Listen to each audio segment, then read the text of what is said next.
আমার দিকে তাকান যুবক, তোমাদের মা বোন আছে না নাই বাড়িতে? দাদি নানি চাচি জেঠি খালা ফুফু আছে না নাই? এই মায়ের জাত অত্যন্ত সম্মানী এবং মর্যাদার জায়গা, ঠিক কিনা বলে? পৃথিবীতে সবচেয়ে ছোট্ট শব্দ হলো মা, ঠিক কিনা বলেন?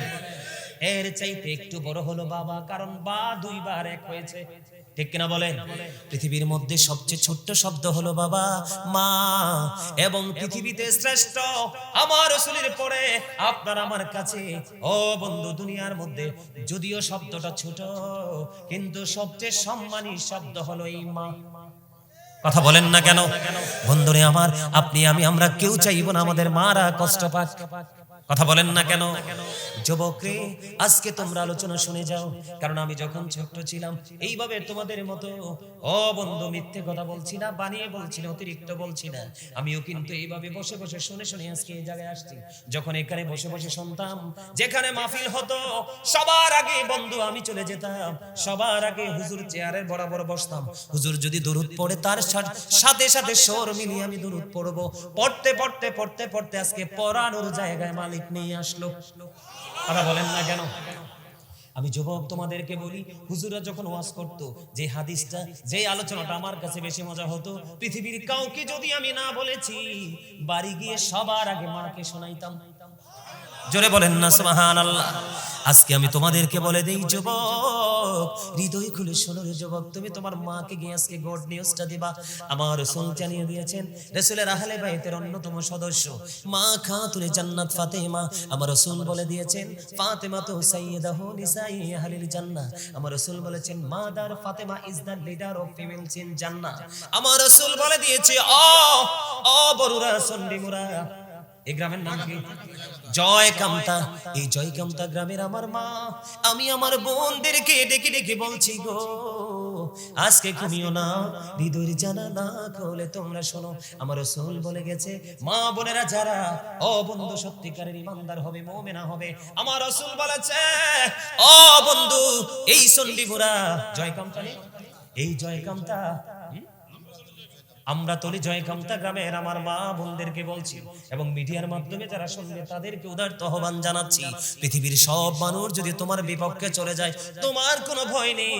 নবী এবং নবীর পরিবার যদি তোমার জীবন থেকে হারিয়ে যায়, সবচেয়ে বড় বিপদগ্রস্ত হবে তুমি, এই পারেও ও পারেও। এই জন্য রাসূল বলে গেছে, আহলে বাইতের অন্যতম সদস্য ওই যে আল্লাহ ডাক দিয়ে আল্লাহর হাবিবকে বলছে, হাবিব আপনি আপনার উম্মতগুলোকে জানাইয়া দেন, আপনি যে তাদের কাছে প্রেমময় বাণী নিয়ে গেছেন, এর বিনিময়ে রাসূল বললেন, আল্লাহর পক্ষ থেকে জানানো হলো। রাসূল বলল, আমি এর কষ্টের বিনিময়, দাওয়াতের বিনিময়, সালাতের বিনিময়, সৎ উপদেশের বিনিময় আমি তোমাদের কাছে কিছুই চাই না, চাই শুধু আমার আহলে বাইতের ভালোবাসা। আহলে বাইতের অন্যতম সদস্য হলো মা খাতুনে জান্নাত ফাতেমা। আমার রাসূল বলে দিয়েছেন, মা খাতুনে জান্নাত ফাতেমা হবে জান্নাতে মুমিনাদের সরদারিনী।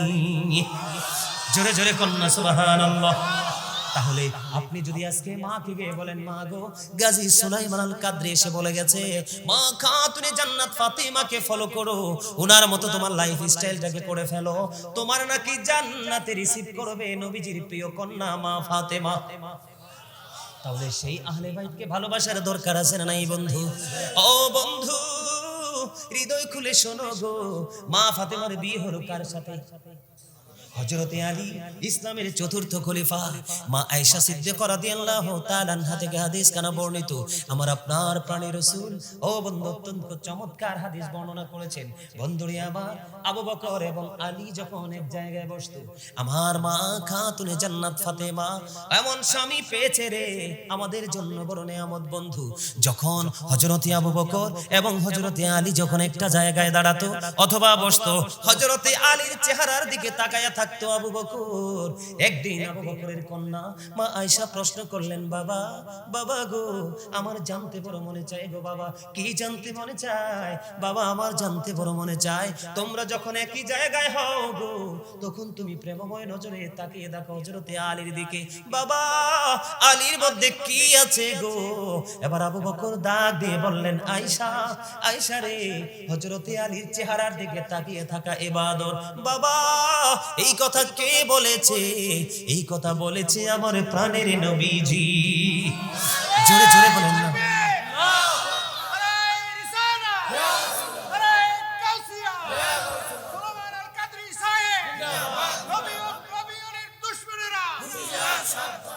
বন্ধুরে আমার, এবার আসেন হযরতে আলীর মর্যাদা বোঝানোর জন্য বলছি। বন্ধুরে আমার, এবার আলীর বিয়ে হলো কার সাথে? মা ফাতেমার বিয়ে হলো কার সাথে? আলীর সাথে। আলীর বিয়ে হলো কার সাথে? মা খাতুনে জান্নাত ফাতেমা। ও বন্ধু, মা ফাতেমার দলিল পেয়ে গেলাম, ভালোবাসলে জান্নাতের নেত্রী। আর হযরতে আলী সম্পর্কে রাসূল বলেছেন, I am a city of education, the gate of that city is Ali. আমার রাসূল বলেছেন, আনা মাদিনাতুল ইলমি ওয়া আলিউন বাবুহা। আমার রাসূল বলেছেন, আমি নবী হলাম শিক্ষার শহর, আর সেই শহরের দরজা হলো হযরতে আলী। জোরে জোরে বলেন না সুবহানাল্লাহ। বন্ধুরে আমার, এবার আলী এবং ফাতেমার বিয়ে হয়ে গেল, তাদের মধ্যে বন্ধু প্রেমময় মিলন হয়ে গেল।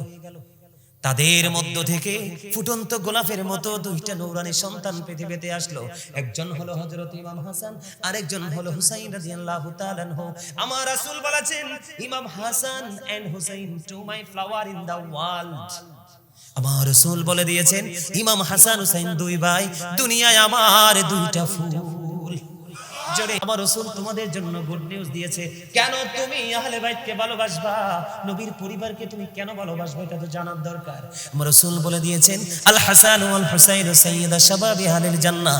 আমার রাসূল বলেছেন, Imam Hasan and Husain are the leader of younger people in Jannah. আমার রাসূল বলে দিয়েছে, ইমাম হাসান হুসাইন জান্নাতে যুবকদের নেতা হবে, লিডার হবে। জোরে জোরে বলুন না সুবহানাল্লাহ, আর জোরে বলুন না সুবহানাল্লাহ। বন্ধু, তাহলে আহলে বাইতকে ভালোবাসার দরকার আছে না নাই? আরো জোরে বলেন। ইমাম হুসাইন জান্নাতের সরদার, নবীজির কলিজার টুকরা। নবীজি বললেন, হুমা রাইহানাইহা মিনাদ দুনিয়া। ইমাম হাসান হুসাইন দুনিয়ায় নবী বলছেন দুইটা ফুল, ঠিক কিনা বলেন? আরো জোরে বলেন না। বন্ধুরে আমার, এই যে ইমাম হাসান হুসাইনকে ভালোবাসবো, আপনাদেরকে আরো একটু বলি, ইমাম হাসান হুসাইনকে আমার আল্লাহ কত ভালোবাসে। ঈদের পূর্বক্ষণে ও বন্ধু মা ফাতেমার কাছে গিয়ে বলল, মা গো, ঈদের সময় তো ঘনিয়ে আসছে গো, ঈদ তো খুব কাছাকাছি, আমাদেরকে নতুন জামা দিবা না? মা ফাতেমা বলল, বাবা গো, তোমাদের জন্য পোশাকের ব্যবস্থা হয়ে যাবে। ও বন্ধু, কিছুক্ষণ পরে বন্ধু দর্জি তার জন্য কাপড় নিয়ে আসলো জান্নাত থেকে। ছোট ছোট কন্যা সুবহানাল্লাহ। এবার মা খাতুনে জান্নাত ফাতেমা খেয়াল করেন, নতুন জামা চাইতে দেরি রে। মা ফাতেমা বললেন, হয়ে যাবে, ব্যবস্থা হয়ে যাবে। জান্নাত থেকে বন্ধু পোশাক চলে আসলো। এই খবর আমার নবীজির কাছে মা ফাতেমা জানিয়ে দিলেন, বাবা গো, একজন দর্জি এসে ঘরে পোশাক দিয়ে গেল। আমার নবীজি বললেন, এইটা দর্জি নয়, এটা হলো জিবরাইল। আমার কলিজার টুকরা দুইজনের দর্জি হয়ে পৃথিবীর বুকে কদম দিয়েছে। আমার আল্লাহ জান্নাত থেকে পোশাক পাঠিয়েছে। জোরে জোরে কন্যা সুবহানাল্লাহ, আর জোরে বলেন না সুবহানাল্লাহ। আহলে বাইতকে ভালোবাসার দরকার আছে না নাই? আর জোরে বলেন না। ইমাম হাসান হুসাইনের আদর্শ আমাদের ধারণ করার দরকার আছে না নাই? ও যুবক, আমাদের চরিত্র কেমন আর ইমাম হাসান হুসাইন কেমন ছিল? একদিন দুই ভাই ঘর থেকে বের হলো, ঘোড়ায় চড়ে টকবক টকবক করে যখন ভ্রমণ করতে লাগলো, হঠাৎ করে দৃষ্টি সীমার মধ্যে পড়লো, একজন মুরব্বী ওযু বানাইতেছে। দাদু কি করতেছে? ওযু বানাইতেছে। ওই দাদুর কিন্তু ওযু হয় না। এবার হাসান হুসাইন দুই ভাই দেখলেন, ওই যে বুড়ো দাদু ওযু বানাই রে, তার ওযু তো হয় না। এবার এক ভাই আর এক ভাইকে ডেকে ডেকে বলল, ভাইয়া, ওই যে নজর দিয়ে চাইয়ে দেখো, ওই বুড়ো দাদু ওযু বানাই, তার ওযু তো হয় না। এই কথা বলার পরে ইমাম হাসান হুসাইন দুই ভাই মিলে বুদ্ধি করলেন, কি করা যায় রে বলো? দুই ভাই মিলে বুদ্ধি করলেন, চলো দাদুর কাছে চলে যাই। যাওয়ার পরে কি করলেন? দাদুকে সালাম দিলেন। দাদু সালামের জবাব দিলেন। জবাব দেওয়ার পরে এবার কিনে দাদু প্রশ্ন করলেন, তোমরা কে গো? এবার তারা পরিচয় না দিয়ে বললেন, দাদু বলো না, আমরা দুই ভাই আজকে ওযু করব। কি করব? সুবহানাল্লাহ বলেন না। ওই বুড়ো দাদুকে ডাক দিয়ে বললেন, দাদু গো, আমরা দুই ভাই আজকে ওযু করব। দাদু তুমি বলে দিবা কার ওযুটা বেশি সুন্দর। জোরে জোরে কন্যা সুবহানাল্লাহ। এবার কি করলেন? দুই ভাই মিলে ওযু বানালেন। ওযু বানানোর পরে দাদুর কাছে জানতে চাইলেন, দাদু বলো না, কার ওযুটা বেশি সুন্দর? এবার ওই বুড়ো দাদু একটা ডাক দিয়ে বলল, দাদু গো, কে গো তোমরা? কেন এত তোমাদের চেহারা এত নূর? কেন তো তোমাদেরকে দেখে এত প্রেমময় মনে হয়? কেন গো তোমরা এত মিষ্টি? তোমাদের ওযু এত সুন্দর। দাদু তোমরা দুই ভাইয়ের ওযু সুন্দর, আমি দাদুর ওযুটাই হয় নাই। জোরে জোরে কন্যা সুবহানাল্লাহ। আর জোরে বলেন না সুবহানাল্লাহ। আমরা যদি অন্যায় করি, একজন আরেকজনকে ধাক্কা মেরে ফেলে দেই, প্রহার করতে থাকি, কিন্তু নবীর কলিজার টুকরার আদর্শ দেখতে পাইছেন না? কোন উচ্চবাচ্য করেছে? কোন গর্হিত আচরণ করেছে? ঠিক কিনা বলে? এখন আমরা যদি ছেলেদেরকে শাসন করি, তারা আমাদের দিকে উগ্র মেজাজে তাকায়, ঠিক কিনা বলে? তাহলে তাদের লাইফ সুন্দর হবে কিভাবে? তোমার জীবনে যদি অভিভাবক না থাকে, যোগ্য দক্ষ টেকসই অভিভাবক লাগবে, তাহলেই তোমার ফিউচার হয়ে যাবে ব্রাইট। এবার কি করলেন? ওই দাদু প্রশ্ন করলো, দাদু দাদু গো, বলো না কেন এত সুন্দর তোমাদের ওজু, তোমাদের পরিচয় কি? এবার দুই ভাই উত্তর দিলেন, দাদু দাদু গো, আমরা পৃথিবীর কোন সাধারণ মানুষ নই, আমরা পৃথিবীর কোন সাধারণ ঘরের সন্তান নই, আমরা হলাম তোমার নবী রাহমাতাল লিল আলামিন, ইমামুল মুরসালিন, সিরাজুল মুনিরা, নূরুম মুবিন। ওই যে নূরুন আলা নূর নবী, ওই নূর নবীজির কলিজার টুকরা হাসান হুসাইন দুই ভাই। এই ওযু আমাদেরকে পৃথিবীর কেউ শিখায় নাই, এই ওযু শিখেছি আমার প্রাণের নানার কাছ থেকে। জোরে জোরে বলেন না সুবহানাল্লাহ।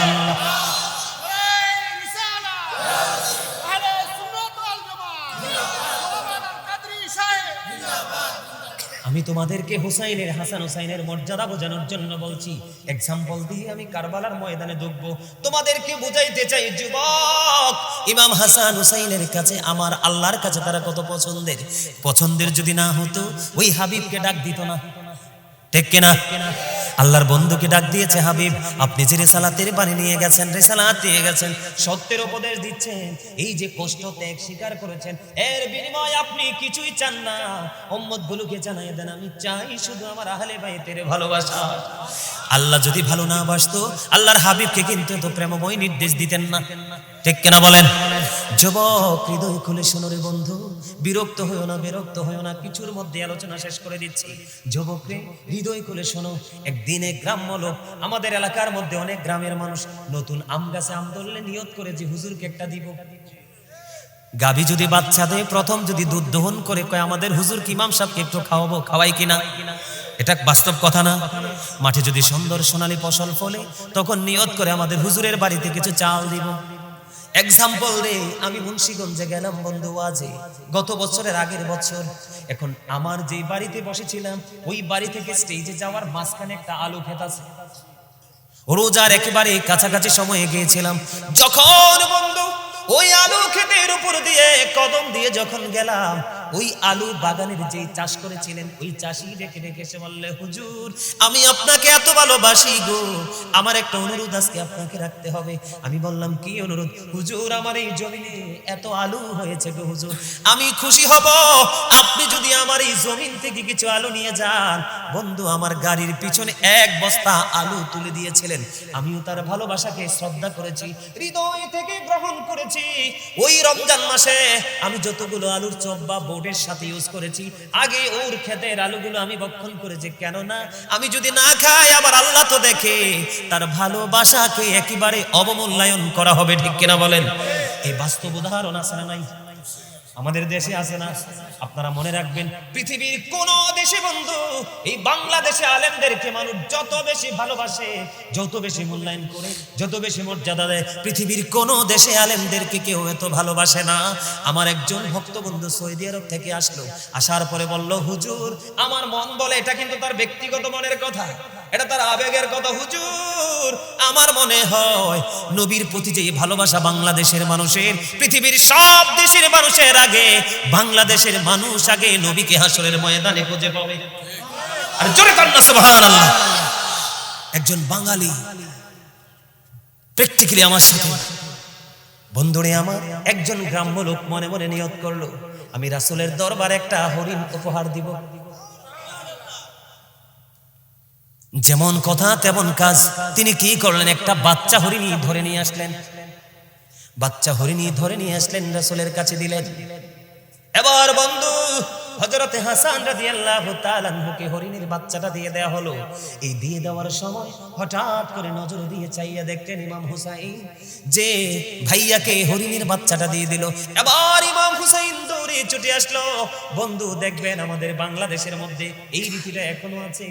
মেয়ের ঘরের বাচ্চারা যখন আসে, দাদা দাদু কিন্তু ছেলের ঘরের আদর একটু কমাই দেয়, দেয় কি দেয় না? কয় আমার মেয়েটা অনেক দূরে থাকে, এই আমার নাতি নাতকুর গুলো আদর থেকে বঞ্চিত হয়, একটু হৃদয় দিয়ে ভালোবাসে, আদর করে কোলে করে আদর দিয়ে বন্ধু রাখে কিনা? বন্ধুরে আমার, বন্ধু এবার কে করলো? ইমাম হুসাইন দেখতে পেলেন ওই যে হরিণীর বাচ্চাটা ভাইয়াকে দিয়ে দিয়েছে। এবার দৌড়ে ছুটে আসলেন প্রাণের নানার কাছে, নানা নানা গো, ভাইয়াকে তো হরিণীর বাচ্চা দিয়েছ, আমারও তো একটা লাগবে। জোরে বলেন না সুবহানাল্লাহ। আমি বুঝাইতে চাই ইমাম হাসান হুসাইনকে আমার আল্লাহ কত বেশি ভালোবাসে বন্ধু। এবার কি করলেন? নবীজির কাছে হরিণ আসছে কয়টা? বন্ধু কতবার আমি পড়েছি রে, যতবার আমি পড়েছিলাম ততবার আমি পেজটার দিকে শুধু তাকিয়ে দেখলাম আমার আল্লাহ কত ভালোবাসে রে, তাদেরকে জানি কাল হাসরে পাবো কিনা, সেই মর্যাদার সমকক্ষে যেতে পারবো কিনা মনের ঘরে বন্ধু মনের অজান্তেই ভাবনা চলে আসে। এবার কি করলেন? ও বন্ধু, ইমাম হুসাইন এসে চাইলেন, নানা গো আমার একটা হরিণ লাগবে তো। এই কথা বলার পরে ইমাম হুসাইন হরিণে চাইতে দেরি, আমার নবীজি ওই যে দেখেন আমার চোখের সামনে গেটের বাইরে কিছু মানুষ দাঁড়িয়ে আছে, দেখেন স্পষ্ট দেখা যায়। এটা প্র্যাকটিক্যাল, আমি বোঝানোর জন্য বলছি, প্র্যাকটিক্যালি দেখতে পাচ্ছেন কিনা?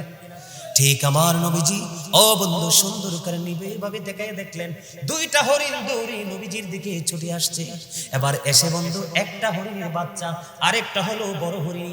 এবার হরিণী নবীজির সামনে আসলো, আসার পরে আল্লাহর কুদরতে হরিণীর জবান খুলে গেল।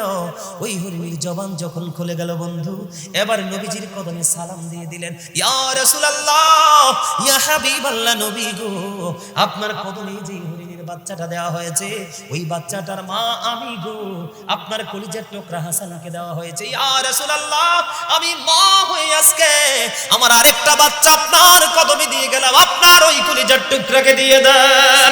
জোরে জোরে বলেন না সুবহানাল্লাহ। বন্ধুরে আমার, ও বন্ধু আমি আপনাদেরকে বুঝাইতে চাই, হরিণ কি নিজের পাওয়ারে চলতে পারে নাকি আল্লাহর হুকুমে? কথা বলেন না। এ হরিণী পাঠাইছে কে? আমার আল্লাহ। শুধু এখানে একান্ত নয়, আমি আপনাদেরকে আরেকটু বুঝাইতে চাই বন্ধু, বিরক্ত হননি? যুবক ভাইরা তোমাদের কাছে ভালো লাগেনি? যুবকরা হাত তুলে দেখাও কার কার কাছে বেশি ভালো লাগে। সবাই যুবক মারহাবা। ইয়া রাসূলুল্লাহ, ইয়া গাউসুল আজম দস্তগীর। বন্ধুরে আমার দিকে তাকান। ইমাম হুসাইন ছোট্ট ওই দিকে যাচ্ছে খেলার জন্য। মা খাতুনে জান্নাত ফাতেমার গলা জড়িয়ে ধরলেন, মা মা গো, আমি বন্ধু অত্যন্ত প্রেমময় খবর শুনে নেন। এবার মা আমি একটু খেলতে চাই বন্ধুদের সাথে, আসার পরে আমাকে আপেল দিতে হবে। মা খাতুনে জান্নাত কোনো চিন্তা করলেন না, তিনি বললেন হ্যাঁ বাবা তোমাকে আমি আপেল দিব। এই কথা বলার পরে ইমাম হুসাইন খুশি হয়ে বন্ধু চলে গেলেন। খেলা শেষ করে খেলতে যখন গেল, এবার কি করলেন? মা ফাতেমার ব্রেইনে ঢুকলো যে মদিনার কোথাও তো এখন আপেল পাওয়া যাবে না, কারণ এখন তো আপেলের সিজন না। আমি যে আমার হুসাইনকে কথা দিলাম আপেল দিব, যদি দিতে না পারি রে আমি মা তো মিথ্যাবাদী হয়ে যাব। মা ফাতেমার মধ্যে বন্ধু একটা চিন্তা যখন চলে আসলো, যারা মদিনায় গিয়েছে তারা দেখেছে আমার নবীজি রওজা মোবারক থেকে, ও বন্ধু মা ফাতেমার বাড়ি বেশি দূরে ছিল না, অল্প কিছু ডিস্টেন্স ছিল বন্ধু। আমিও গিয়ে দেখেছি যে এই দুই চোখ দিয়ে প্রাণ ভরে দেখে এসেছি বন্ধু। এবার কি করলেন? এবার আমার দিকে তাকান বন্ধু, যদি ভালো না লাগে আলোচনা শেষ করা পর্যন্ত যদি ভালো না লাগে আমি কিচ্ছু বলবো না, ওই দিক দিয়ে বের হয়ে চলে যাবেন, কিন্তু কাউকে ডিস্টার্ব করবেন না বন্ধু। আমি আপনাদেরকে বলে দিতে চাই এবার ঘটনাটা কি হলো। এবার ইমাম হুসাইন চলে গেলেন খেলতে, মা ফাতেমা দৌড়ে চলে গেলেন রাসূলের হুজরা মুবারকে। হুজরা মুবারকে যাওয়ার পরে আমার নবীজি চাইয়া দেখলেন ইমাম হুসাইনের মা জান্নাতের সরদারিনী, আমার নবীজির কলিজার টুকরা যাকে বলা হয় বলতেন আমার নবী উম্মে হাবিবা। জোরে জোরে বলেন না সুবহানাল্লাহ। বন্ধুরে আমার, নবীজি যখন ললাটের মধ্যে ঘাম দেখলেন, দেখার পরে ডাক দিয়ে বললেন মা মা গো। নবীজি বসা ছিলেন, মা ফাতেমাকে দেখে বন্ধু দাঁড়িয়ে গেলেন, আম্মা আপনি এখানে বসে, আপনার ললাটে ঘাম দেখা যায় কেন? বাবা বাবা গো, আপনার কলিজার টুকরা হুসাইন আজকে আপেল চেয়েছে গো বাবা, আমি কথা দিয়েছি খেলা শেষ করে আসতে দিব গো, কিন্তু বাবা এখন তো মদিনার কোথাও আপেল নাই, আমি কোথা থেকে আপনার কলিজার টুকরাকে আপেল দিব? ও বন্ধু, বাবা এবং মেয়ের মধ্যে কথোপকথন চলতেছে, এর মধ্যে বন্ধু জিব্রাইল এসে হাজির। ইয়া রাসূলুল্লাহ, আপনার কলিজার টুকরার জন্য আমার আল্লাহ জান্নাত থেকে আপেল পাঠিয়ে দিয়েছে। জোরে জোরে বলেন না সুবহানাল্লাহ। সুবহানাল্লাহ ওয়ালহামদুলিল্লাহ লা ইলাহা ইল্লাল্লাহ। সুবহানাল্লাহ আলহামদুলিল্লাহ লা ইলাহা ইল্লাল্লাহ লা ইলাহা ও লা ইলাহা ইল্লাল্লাহ। নবী আমার নূরের ফুতুল জগত করলেন ও জালা। নবী আমার নূরের ফুতুল জগত করলেন ও জালা। রোজ হাসরে করবেন তিনি উম্মতের ফয়সালা। সুবহানাল্লাহ আলহামদুলিল্লাহ লা ইলাহা ও লা ইলাহা ইল্লাল্লাহ। আরশ কুরসি লৌহ কলম সৃষ্টি জাহান ওসিলা। আরশ কুরসি লৌহ কলম সৃষ্টি জাহান ওসিলা। নিজে আল্লাহ খুশি হইয়া নাম রাখলেন হাবিবুল্লাহ। সুবহানাল্লাহ। মহব্বতে আরো জোরে মহব্বতে লা সুবহানাল্লাহ ওয়ালহামদুলিল্লাহ লা ইলাহা ইল্লাল্লাহ লা ইলাহা ও লা ইলাহা লা ইলাহা ইল্লাল্লাহ মুহাম্মাদুর রাসূলুল্লাহ সাল্লাল্লাহু আলাইহি ওয়াসাল্লাম। জিকির করার পরে শান্তি লাগছে কার? কার লাগছে? হাত তুলে দেখান। আলহামদুলিল্লাহ হাত নামান। বলে হুজুর প্রশ্ন কেন করলেন? কারণ আমি যে বললাম জান্নাতের বাগানে আসলে জান্নাতি ফল খেয়ে নাও, এর মধ্যে সুবহানাল্লাহ আলহামদুলিল্লাহ এগুলো হলো জান্নাতি খাবার। বলে হুজুর খাবার হলো কেমনি? প্রত্যেকটা মানুষ ডবল, একটা হলো তার দেহ আর একটা হলো তার আত্মা, একটা হলো তার বডি আর একটা হলো তার সোল। দেহের খাবার পৃথিবীতে মিলে আর রুহের খাবার মিলে এই রকম পরিবেশে মসজিদে, আলেমদের জলসায়, আল্লাহর ওলিদের দরবারে। কথা বলেন ঠিক না বেঠিক? এই জন্য এটা হলো আজকে ইমানদারের জন্য রুহানিয়াতের বাজার করার জায়গা। আজকে আসছেন আপনারা মার্কেটিং করার জন্য, প্রাণ ভরে বন্ধু মার্কেটিং করে নেবেন। এই মার্কেটিং এর মধ্যে ফার্স্ট চয়েস থাকবে আপনার ইমানকে মজবুত করার ট্রেনিং। আর দ্বিতীয়ত হলো আপনার ইমান যদি মজবুত করতে পারেন, বাজারের ব্যাগে অল্প হলেও সপ্তাহটা চলে যাবে। তার মানে রাসূল বলেছেন আখলিস দীনাকা ইয়াকফিকাল আমালুল কালিল। আপনি আপনার দ্বীনকে কি করতে হবে? খাঁটি করতে হবে। কালিল দ্বারা বুঝিয়েছেন অল্প আমলই আপনার নাজাদের জন্য যথেষ্ট হয়ে যাবে। বন্ধুরে আমার বলতেছিলাম, হৃদয় খুলে শোনেন। এবার কি করলো? জিবরাইল চলে আসলো, ইয়া রাসূলুল্লাহ জান্নাতি আপেল চলে আসলো গো, আপনার কলিজার টুকরার জন্য আবার আল্লাহ পাঠিয়ে দিল। এবার কি করলেন? জিবরাইল বললেন, ইয়া রাসূলুল্লাহ আমার 2টা বাটি লাগবে আর একটা চাকু লাগবে। এবার 2টা বাটি বন্ধু আনলেন মা আয়েশা সিদ্দিকা রাদিয়াল্লাহু তাআলা আনহার ঘর থেকে, আর একটা চাকু। এবার বন্ধু আপেলটাকে অর্ধেক করা হলো। অর্ধেক করার পরে বন্ধু অর্ধেকটা বাটির মধ্যে রেখে আরেকটা দিয়ে ঢাইকা দিলেন, আর অর্ধেকটা বন্ধু নবীজিকে বলে দিলেন সবাই খাওয়ার জন্য। আলাপ আলোচনা শেষ হয়ে গেল। ইমাম হুসাইন খেলা শেষ করে বাড়ি ফিরে আসলো। মা ফাতেমা আসার পরে যখন আপেল চাইলেন, মা ফাতেমা আপেলটা খেতে দিলেন। আপেলটা যখন বন্ধু খেতে দিলেন, খেতে দেওয়ার পরে ইমাম হুসাইন আপেল খাওয়ার পরে বললেন, মা মা মা গো, এত মজার আপেল তো আমার জীবনে কোনোদিন খাইনি গো, এখন থেকে প্রতিদিন আমাকে আপেল দিতে হবে। মা জানতে বড় মনে চায় গো, এই আপেল তুমি কোথা থেকে এনেছো? বাবা বাবা গো, এই আপেল তো আমি আনিনি, তোমার নানার কাছে আমার আল্লাহ জান্নাত থেকে পাঠাইছে। জোরে জোরে কন্যা সুবহানাল্লাহ।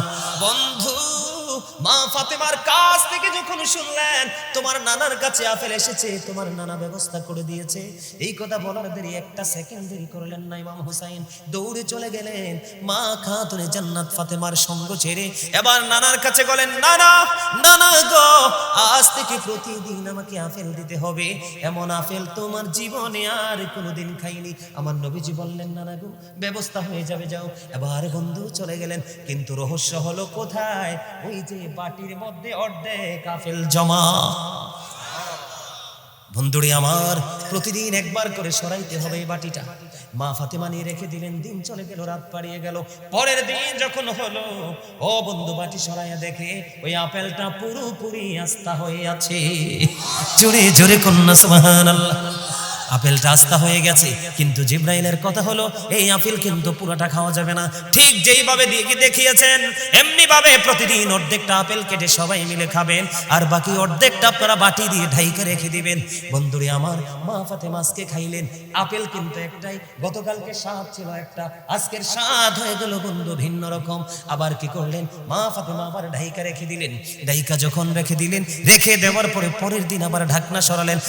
পরের দিন ঢাকনা সরানোর পরে চাইয়া দেখলেন আবার পুরো আপেলটা আস্থা হয়ে আছে।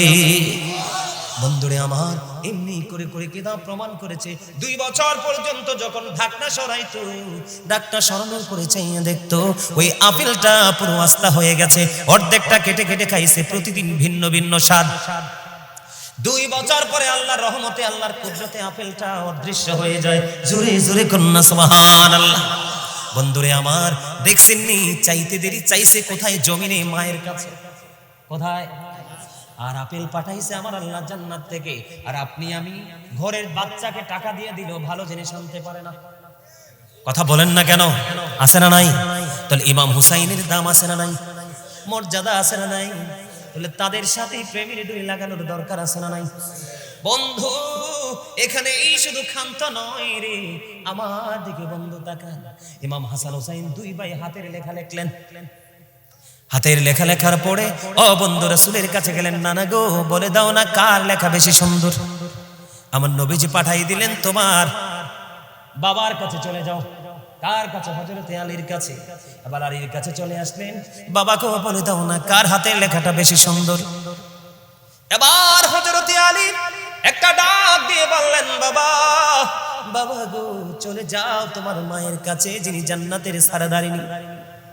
এবার মা খাতুনে জান্নাত ফাতেমার কাছে যখন বন্ধু চলে গেল, চলে যাওয়ার পরে এবার খেয়াল করে দেখেন তাদেরকে আমার আল্লাহ কত বেশি ভালোবাসে। বন্ধু, তাদেরকে কত বেশি ভালোবাসে। এবার মা ফাতেমা বললেন, আমার ঘরে 7টা মতি আছে। কয়টা? আমার ঘরে 7টা মতি আছে, তোমাদের দিকে আমি নিক্ষেপ করব। তোমাদের দিকে আমি কি করব? নিক্ষেপ করব, মানে ঘর থেকে তোমাদের দিকে আমি ফেলাবো। যে যত বেশি কুড়াইতে পারবা তার হাতের লেখা বেশি সুন্দর বলে গণ্য হবে। বন্ধু, মা ফাতেমা নিক্ষেপ করতেছেন। বন্ধু নিক্ষেপ করতে করতে বন্ধু 6টা নিক্ষেপ করে ফেললো। 2 ভাই বন্ধু 3টা করে 6টা কুড়িয়ে নিল। আর বাকি আছে কয়টা? আর বাকি আছে একটা। এবার তিনি কি করলেন বন্ধুরি আমার? এবার মা ফাতেমা যখন মতিটা হাতে নিলেন, আমার আল্লাহ জিবরাইলকে একটা ডাক দিয়ে বললেন, জিবরাইল যাও ওই ফাতেমার বাড়ি চলে যাও রে। ফাতেমা যখন মতিটা নিক্ষেপ করবে, ওইটাকে আর 2টা টুকরা করে ইমাম হাসান হুসাইন 2 ভাইয়ের ভাগে অর্ধেক করে দিয়ে দাও। বন্ধুরে আমার, মা ফাতেমা নিক্ষেপ করতে দেরি, নজর দিয়ে চাইয়া দেখলেন অটোমেটিক্যালি মতিটা 2টা ভাগ হয়ে গেল। 2 ভাইয়ের দিকে 2 অংশ চলে গেল। মা গো বলো না কার লেখা বেশি সুন্দর? এবার মা ফাতেমা ডাক দিয়ে বলল, বাবা গো তোমাদের 2 জনের লেখাই সমান সুন্দর। জোরে জোরে কন্যা সুবহানাল্লাহ। তাহলে তাদেরকে ভালোবাসার দরকার আছে না নাই? তাদের সাথে মোহাব্বত লাগানোর দরকার আছে না নাই? বন্ধুরে আমার, ইয়াজিদের বাবা ছিলেন ওই পাপিষ্ঠ ইয়াজিদের কথা না বললে কারবালার ইতিহাস বুঝবেন না। তার কথা আমরা বলতে চাই না, কারণ হি ইজ ভেরি ক্যারেক্টারলেস। চরিত্রহীন ছিল একজন, কিন্তু তার বাবা আমির মুয়াবিয়া ছিলেন সত্যিকারের রাসূল প্রেমিক। বন্ধু, অনেক লম্বা ঘটনা। ইয়াজিদ যখন ক্ষমতার মস্তদে বসলো 60 হিজরিতে, তখন মদিনার গভর্নর ছিলেন বন্ধু মারওয়ান ইবনে হাকাম। ওনার কাছে চিঠি পাঠালেন, আমার দিকে তাকান না, ইমাম হুসাইনের কাছে চিঠি পাঠালেন, ইমাম মারওয়ান ইবনে হাকামের কাছে চিঠি পাঠালেন, ইমাম হুসাইনকে চাপ সৃষ্টি করার জন্য, ইয়াজিদের হাতে বায়াত গ্রহণ করার জন্য। জোরে জোরে কন্না নাউজুবিল্লাহ। আপনারা বলেন, একজন ক্যারেক্টারলেস সম্পূর্ণ মানুষের কাছে কি গড ক্যারেক্টার সম্পূর্ণ মানুষ এক হাত মিলাইতে পারে? কথা বলেন না কেন? তিনি তো নবীর আওলাদ, তিনি জান্নাতের লিডার। আমার নবী যে তাকে ফুলের সাথে তুলনা করেছেন, আমার আল্লাহ যে চাইতে দেরি জান্নাত থেকে পাঠাইতে দেরি করে না, এমন একজন সৃষ্টি, এমন নবীর কলিজার টুকরা ইয়াজিদের সাথে হাত মিলাতে পারে না। বন্ধু আমার দিকে তাকান, আমি কি বলতে চাই শোনেন। আমাদের দেশে কিন্তু নষ্ট মানুষ আছে। নষ্ট মানুষকে মানুষ ভালোবাসে না, কিন্তু এই নষ্ট মানুষ মানুষের ভালোবাসা অর্জন করতে চায় টাকা পয়সা দৌলত ক্ষয় করে। কথা কন না কেন? যদি এইটাও না হয়, প্রেসার ক্রিয়েট করা হয়, তার মানে চাপ সৃষ্টি করা হয়, গাইবি সংবাদ দেওয়া হয় আতঙ্কিত করার জন্য। ঠিক আছে নি কথা? ঠিক তেমনি ভাবে ইয়াজিদ ছিলেন একজন ক্যারেক্টারলেস পারসন, চরিত্রহীন লম্পট ছিলেন। বন্ধু আমি আপনাদেরকে বলা যায়, ইমাম হুসাইনের উপদেশটাকে আপনার আমার প্রাণের রাসূল। কথা বলেন না কেন? আর ওই ইয়াজিদের উপদেশটা হলো, বন্ধু আমার আলোচনা শেষ করে দিচ্ছি আর অল্প সময়ের মধ্যে গুছিয়ে দিচ্ছি। বন্ধু ইয়াজিদের উপদেশটা হলো, তার নাম মুখস্থ করে নেন, তার নাম হলো শারজুল বিন মানসুরুর রুমি।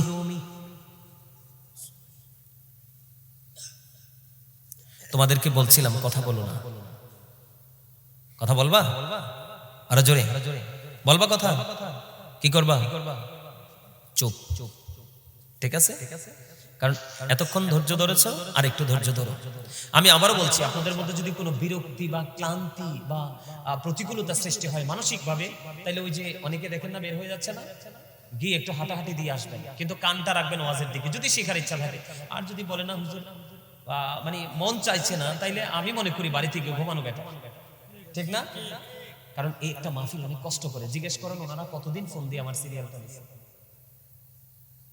অনেক ব্যস্ত থাকতে হয়, ঘুম নাই, খাওয়া নাই, রাত কি রাত রাস্তায়। দিনের কিছু অংশ বাসায় থাকি, আবার একবেলা খাওয়া হয়। কয়বার? একবার। আল্লাহর কুদরত, আপনাদের দোয়া ছাড়া ভালো থাকার কোনো সুযোগ নেই। ভাল লাগে না আলোচনা? সবার কাছে লাগে? সবার কাছে লাগে? আরো জোরে বলেন, আরো জোরে। শেষ পর্যন্ত থাকবেন তো? থাকবেন? আপনারা যে সারা রাত থাকবেন এটা আমি বিশ্বাস করি। কেন জানেন? আপনাদের হৃদয়ের খোরাক হলো এগুলা। এই যে আমার মানে আমার বয়স, আমার চাচা হবেন, ওই যে হবেন চাচা, এই যে আছে চাচা, ওনারা এই যে এখানে দর্শক সারিতে আমার অনেক মুরব্বী চাচারা আছে, দাদা ভাইরা আছে। আপনারা অনেক কষ্ট করে হেঁটে হেঁটে অনেক দূরে যেতেন না আগে ওয়াজ শোনার জন্য? যেত কিনা? এখন কেউ দিন বদলাইছে, আধুনিকতার ছোঁয়া লাগছে, টেলিফোন করে হুজুর পাওয়া যায়, আগে বাড়ি খুঁজে খুঁজে বের করতে হতো। আর এখনকার মতো তো আলোচকও ছিল না। কথা কি বুঝতে পারছে? তো ওরা তো বেশি খুশি, কারণ বাড়ির আঙ্গিনায় হুজুর পাইছে, নিজের বাড়ির আঙ্গিনায় মাহফিল হচ্ছে, এটা তো মজার জিনিস। আল্লাহ আমাদের সবাইকে প্রেমময় করে দিক। চোখে জোরে বলেন আমিন, আরো জোরে বলেন আমিন।